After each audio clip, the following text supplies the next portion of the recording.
what I think about the books that I've read in 2025 so far. I have just started to pick up my reading again. We are done with the first 6 months of 2025, and I want to go over all the books I've read so far.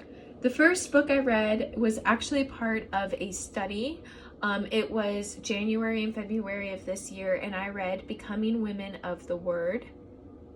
I rated this a 9 out of 10, that it was an easy read and it had great reflections. Moving on to May, I read a very popular It Ends With Us by Colleen Hoover. So many people told me to read this book. I only gave it a 6 out of 10.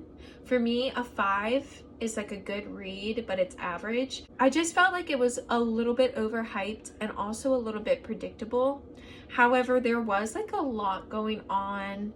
The characters were pretty bland, but the plot itself was pretty thick, and I appreciated that. Also in May, I read It Starts With Us, and I gave this a much higher rating of 8.8 out of 10. The fact that each chapter went back and forth of Atlas's and Lily's point of view, I just thought that was so interesting. The writing was great. It showed really deep, true versions of love through writing.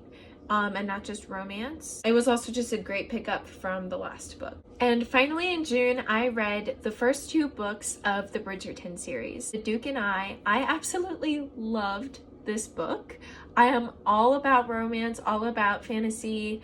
It was in the 1800s, set in London. I gave it a 9.5 out of 10. Had like true emotions that were so relatable, even though the setting was obviously so much in the past. True feelings of lust, of love, of jealousy, of hatred. It was just all depicted very well by the author. The Viscount Who Loved Me. I did rate this one lower than the first book with a 6.8 out of 10. I felt like it was definitely slower than the first book, and there were a lot less climaxes. There was a little bit of a surprise factor at the end, and I enjoy reading about another family member of the Bridgerton family. I updated for the rest